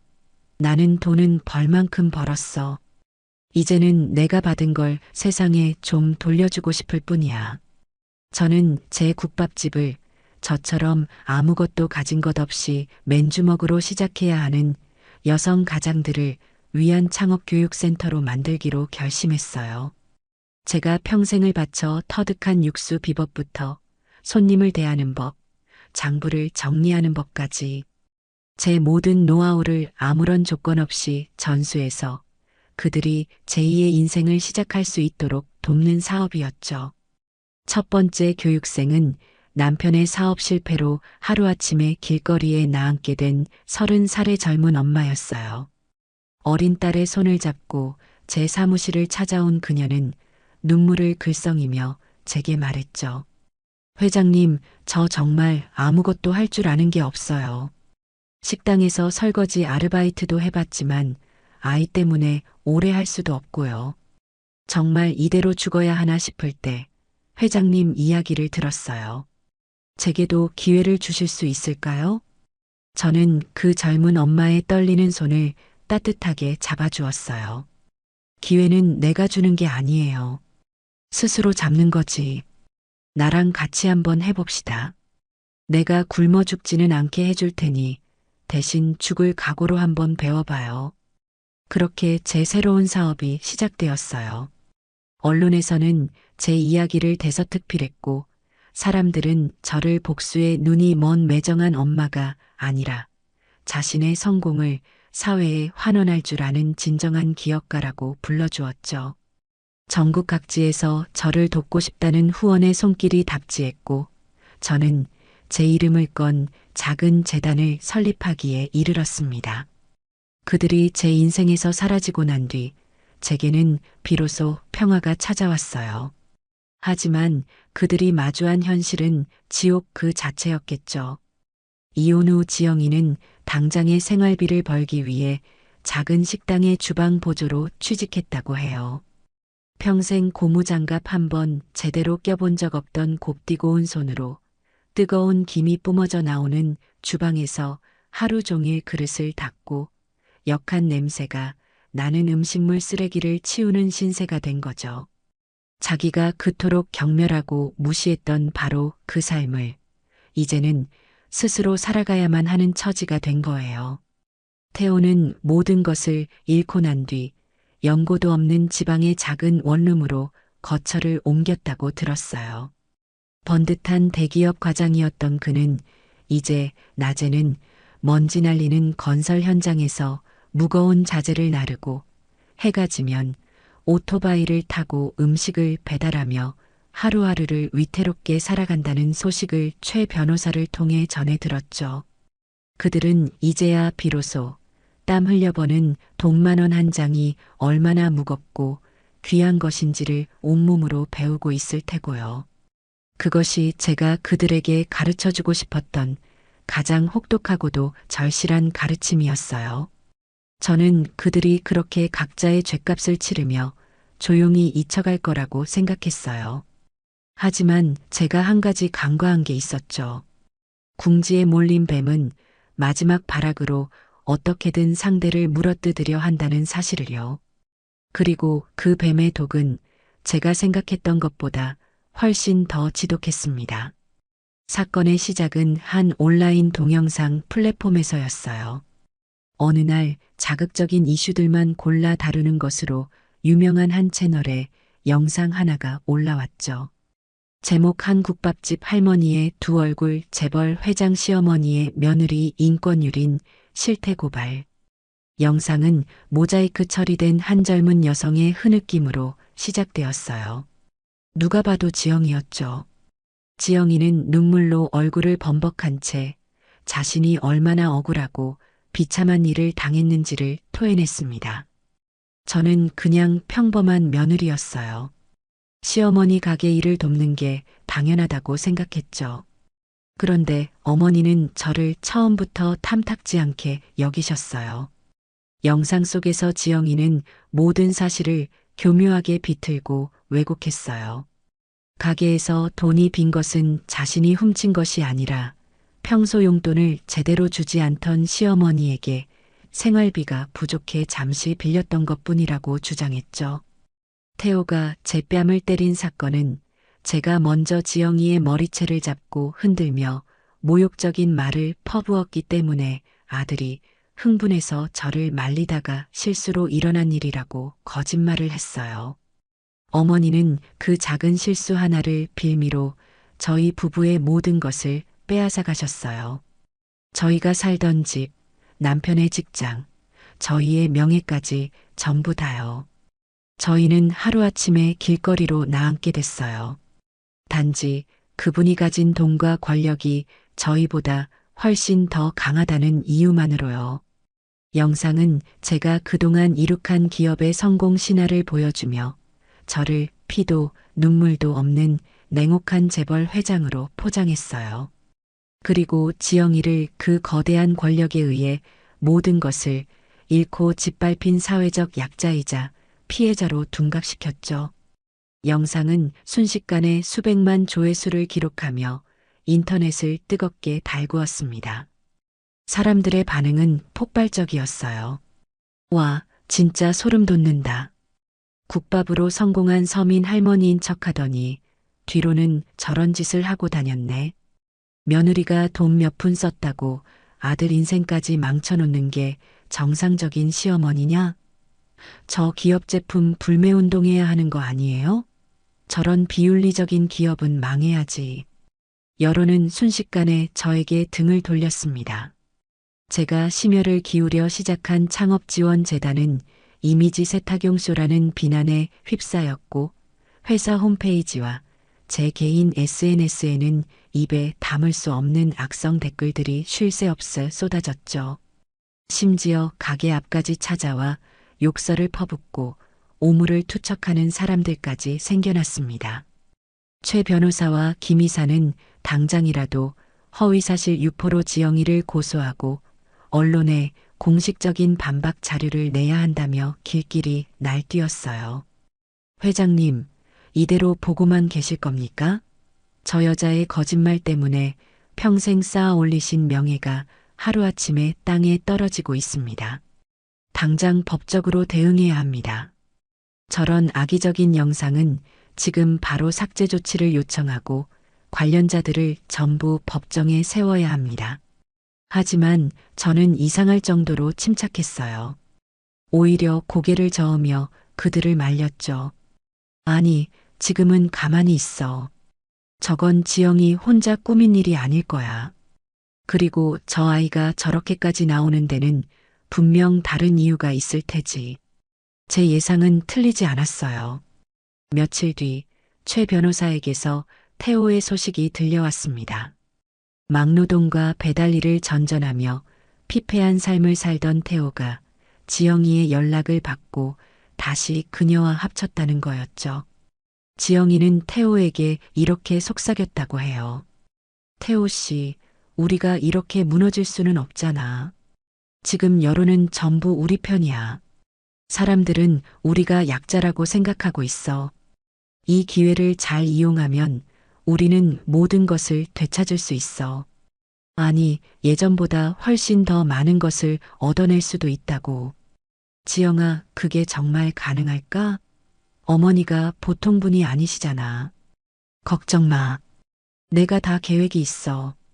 태호 씨는 그냥 내 옆에서 슬픈 표정으로 눈물만 흘리면 돼. 사람들은 진실 같은 거 관심 없어. 그저 더 불쌍하고 더 자극적인 이야기에 열광할 뿐이라고. 결국 태호는 지영이의 달콤한 유혹에 또다시 넘어가고 말았어요. 그들은 변호사를 선임하고 언론 인터뷰를 자청하며 본격적으로 저를 공격하기 시작했죠. 태호는 카메라 앞에서 눈물을 글썽이며 자신이 얼마나 어머니에게 억압받아 왔는지, 사랑하는 아내를 지키기 위해 어쩔 수 없이 잘못된 선택을 할 수밖에 없었다며 동정심을 유발했어요. 그들의 연극은 아주 성공적이었습니다. 세상은 완벽하게 그들의 편이 되어 저를 비난했죠. 회사의 주가는 연일 폭락했고 제가 공들여 키워온 브랜드 이미지는 회복 불가능할 정도로 훼손되었습니다. 저는 제국을 세운 지 20년 만에 가장 큰 위기를 맞이하고 있었어요. 하지만 저는 여전히 이상할 정도로 두렵지 않았습니다. 오히려 이 모든 상황이 제게 마지막 기회를 주고 있다는 생각이 들었죠. 제 아들놈의 뿌리까지 썩어버린 근성을 이번에야말로 완전히 도려낼 수 있는 마지막 기회를요. 세상이 온통 저를 향한 비난으로 들끓던 어느 날, 저는 최 변호사를 통해 공식적인 입장을 발표했어요. 하지만 그 내용은 모두의 예상을 완전히 빗나가는 것이었죠. 한풍경 푸드의 박순자 회장은 최근 불거진 논란으로 인해 심신이 극도로 쇠약해져 현재 위독한 상태이며 모든 법적 대응을 중단하고 병상에서 아들 부부를 만나 마지막으로 화해하고 싶다는 뜻을 전해왔습니다. 이 발표가 나가자마자 여론은 또 한 번 요동쳤어요. 거봐, 양심에 찔리니까 저러는 거잖아. 죽기 전에는 아들이 보고 싶었나 보네. 그래도 천륜은 천륜인가. 아들 부부가 가서 꼭 사과받고 유산 제대로 받아내야 한다. 지영이와 태호는 이 소식을 듣고 쾌재를 불렀을 겁니다. 자신들의 작전이 완벽하게 성공했다고 믿었겠죠. 늙은 시어머니가 결국 여론의 압박에 무릎을 꿇었다고 생각했을 거예요. 그들은 승리감에 도취되어 최 변호사가 보내온 차를 타고 제가 입원해 있다는 최고급 병원의 VVIP 병실로 한달음에 달려왔습니다. 병실 문을 열고 들어선 두 사람의 눈앞에는 온갖 생명 유지 장치에 둘러싸여 금방이라도 숨이 넘어갈 것처럼 위태롭게 누워있는 제 모습이 보였을 거예요. 창백한 얼굴, 앙상하게 마른 팔목, 희미하게 내쉬는 숨소리까지. 누가 봐도 생애의 마지막을 준비하는 노인의 모습이었죠. 물론 그 모든 것은 할리우드 영화의 특수분장팀을 섭외해 연출한 완벽한 연극이었습니다. 어머니, 태호가 잠시 머뭇거리며 저를 불렀어요. 지영이는 옆에서 그의 팔을 쿡 찌르며 눈짓을 보냈죠. 어서 슬픈 척 연기하라는 신호였을 겁니다. 태호는 그제야 제 침대 곁으로 다가와 무릎을 꿇고 눈물을 쥐어짰어요. 어머니, 제가 잘못했어요. 제가 죽일 놈이에요. 제발 일어나세요, 네. 저는 힘겹게 눈을 뜨고 가쁜 숨을 몰아쉬며 그들을 바라보았어요. 그리고는 곁에 서 있던 최 변호사에게 손짓했죠. 최 변호사, 내가 전에 말했던 유언장 가져왔나? 네, 회장님. 여기 있습니다. 최 변호사는 미리 준비해둔 서류 봉투를 꺼내 태호에게 건넸습니다. 그걸 열어보거라. 태호와 지영이는 서로의 얼굴을 쳐다보며 마른 침을 삼켰어요. 태호가 떨리는 손으로 봉투를 열자 그 안에서 나온 것은 제 유산 상속에 관한 내용이 담긴 유언장이었죠. 유언장의 내용은 아주 간단했어요. 제 소유의 모든 주식과 부동산, 현금 자산의 90%를 외아들인 박태호에게 상속한다는 내용이었습니다. 나머지 10%만이 재단에 기부된다고 적혀 있었죠. 그 내용을 확인한 두 사람의 눈이 탐욕으로 번쩍이는 것을 저는 희미하게 뜬 눈으로 똑똑히 지켜보았습니다. 어머니, 이게 정말이에요? 그래, 내가 평생 모은 것들이다. 어차피 내가 죽으면 다 네 놈 것이 될 텐데. 이렇게 싸우는 게 무슨 의미가 있겠니? 이제 다 부질없다. 저는 다시 한번 거친 기침을 하며 말을 이었어요. 대신 조건이 하나 있다. 두 사람의 얼굴이 순간 굳어졌어요. 무슨 조건이요? 내가 이 세상을 떠날 때까지만이라도 니들이 내 곁을 좀 지켜다오. 태호, 너는 다른 일 다 그만두고 여기서 24시간 내내 나를 간병해라. 네 손으로 직접 나를 돌봐달란 말이다. 그리고 지영이, 너는 그동안 세상에 떠들었던 모든 거짓말들을 바로잡아야 한다. 네가 찾아갔던 그 방송국에 다시 찾아가서 모든 게 네가 꾸며낸 거짓말이었고 사실은 내가 피해자였다고 눈물로 대국민 사과를 하거라. 그리고 그 증거로 내가 눈 감는 날까지 우리 회사 본사 1층에 있는 구내식당에 내려가서 매일같이 설거지 봉사를 하렴.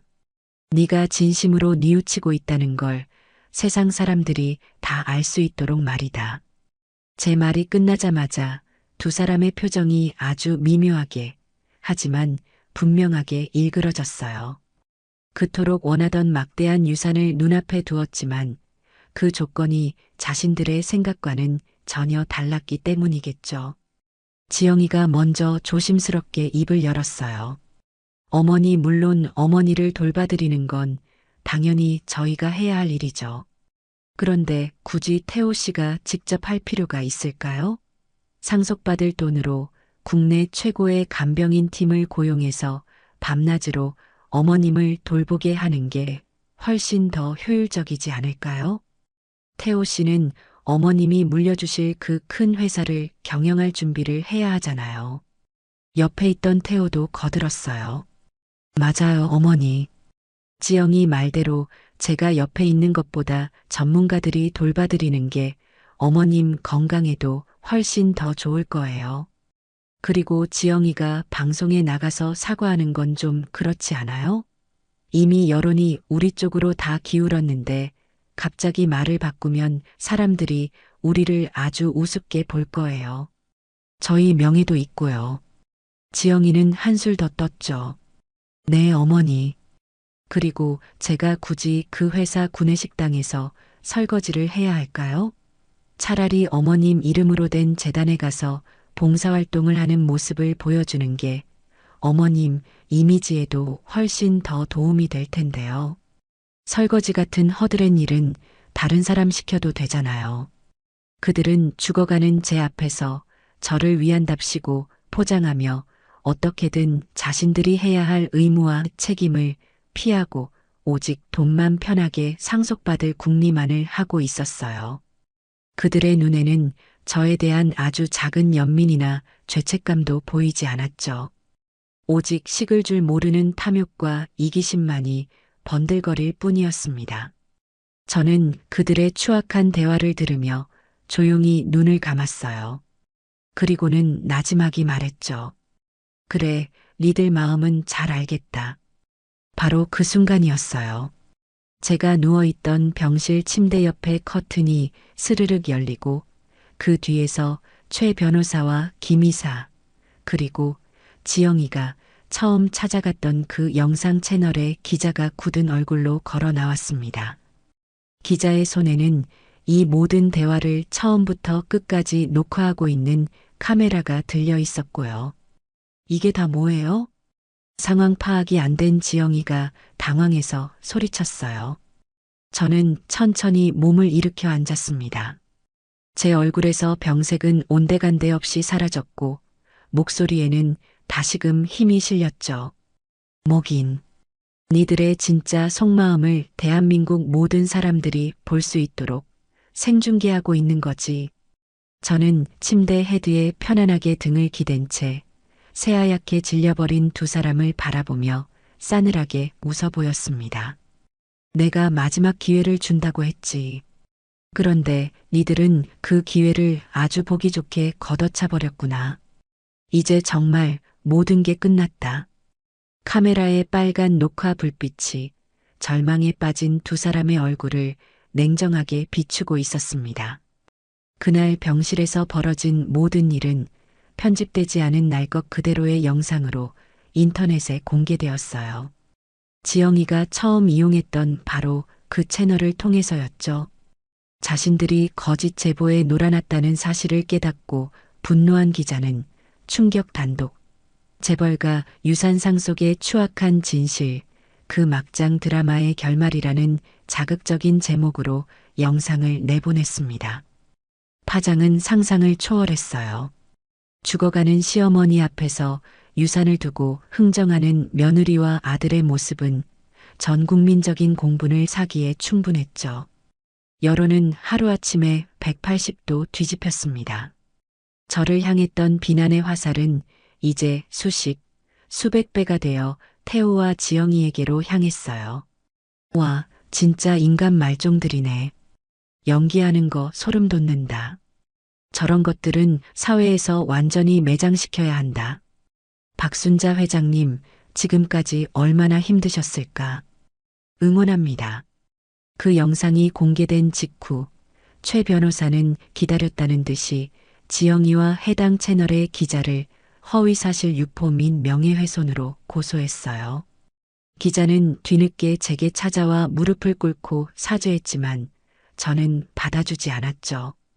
진실을 확인하려는 최소한의 노력도 없이 그저 자극적인 이슈에만 눈이 멀었던 대가를 치르게 하고 싶었어요. 결국 그 기자는 막대한 손해배상금을 물게 되었고 그의 채널은 폐쇄되었습니다. 지영이는 모든 것을 잃었어요. 그녀의 곁에는 아무도 남지 않았죠. 친정 부모님마저 그녀에게 등을 돌렸고 그녀는 결국 사기와 명예훼손 혐의로 법정에 서게 되었습니다. 재판 결과 그녀에게는 실형이 선고되었어요. 그녀는 교도소로 향하는 마지막 순간까지도 모든 것이 태호 탓이라며 악을 썼다고 해요. 태호는 그날 이후로 완전히 무너져 내렸습니다. 돈도 명예도 가족도 모두 잃었지만 그를 가장 고통스럽게 한 것은 아마도 자기 자신의 추악한 민낯을 온 세상 앞에 드러내 보였다는 수치심이었을 겁니다.